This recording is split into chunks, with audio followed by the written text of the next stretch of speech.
Today, we're going to take a really close look at one of the most pivotal moments in all of history, the final hours of Jesus' life. We're going to break it all down, step by step, using the source material to create a super clear, hour-by-hour timeline of what happened. You know, the crucifixion is a story that pretty much everyone has heard. But if you're honest, the details, the exact sequence of what was said and when it all happened can get a little fuzzy. So what is the precise hour-by-hour chronology of that day? Let's figure it out together, starting right at the scene. All right, so our timeline kicks off at a place called Golgotha. The name itself means the place of the skull, and this is the stage where all the drama of the next 6 hours is going to play out. Now, we can actually pinpoint the start time pretty clearly. The sources mark the beginning of the crucifixion at the 3rd hour. So what does that mean for us today? Well, that's right around 9 o'clock in the morning. And almost immediately, from the cross, the first words we hear are, honestly, pretty stunning. It's not a curse, it's not a cry of agony, but a prayer. And it's for his executioners. Father, forgive them, for they do not know what they are doing. But here's the thing. Talk about a stark contrast. While this incredible prayer for forgiveness is being said, a completely different scene is unfolding down below.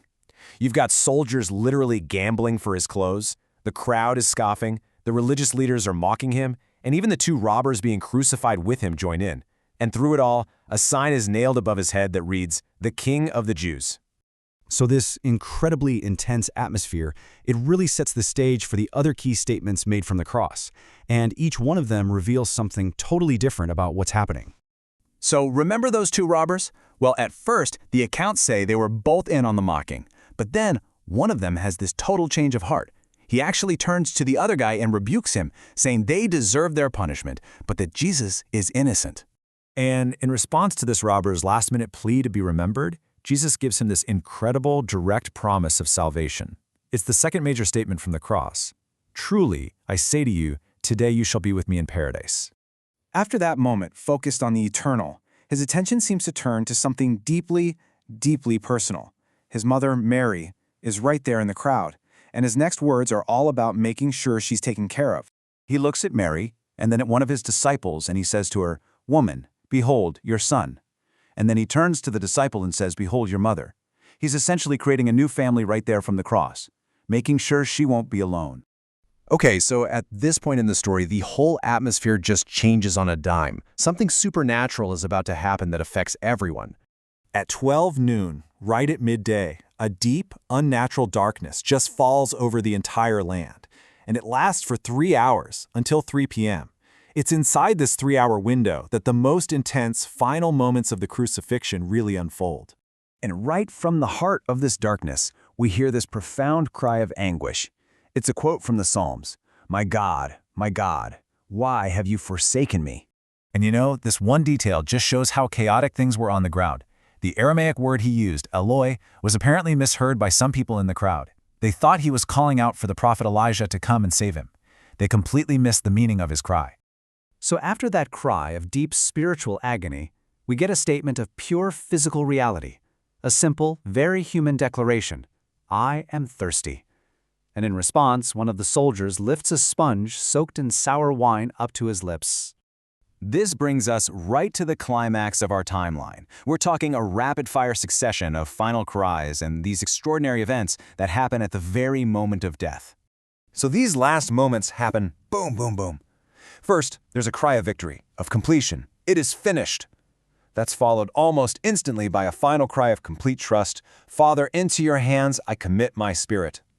And seeing all of this unfold, the Roman centurion in charge of the execution is just floored. He makes the stunning declaration, truly this was the Son of God. And the centurion's reaction? Well, that was just the beginning. The source material points out that in that exact same instant, 3 other really extraordinary supernatural events all happened at once. Just think about this for a second. At the very moment he dies, 3 monumental things are said to have happened. The massive, thick veil in the Jerusalem temple is torn in 2, from top to bottom. A huge earthquake rocks the region, and tombs are literally opened up. So, with death now confirmed, the very last phase of this day begins, and now it's a frantic race against the clock. The body has to be buried before sundown, which is when the Sabbath officially begins. And this is where a very unlikely hero steps forward. Joseph of Arimathea. Now get this. He was a wealthy disciple, but he was also a member of the Sanhedrin, the same council that condemned Jesus to die. And yet he's the one who has the courage to go directly to the Roman governor and ask for the body. And so, the very last actions of that Friday evening quickly unfold. Roman soldiers confirm the death by piercing his side with a spear. The body is then taken down and laid in Joseph's own brand new, unused tomb. And all of this is being watched by witnesses, including Mary Magdalene and another Mary, who see exactly where he is laid to rest. And that brings our detailed chronology to a close. You know, when you trace these final hours step by step, it brings a whole new level of clarity to such a familiar story, doesn't it? It also leaves us with one last really big thought. How did this exact sequence of events, in just a handful of hours on a hill outside Jerusalem, go on to completely change the course of world history?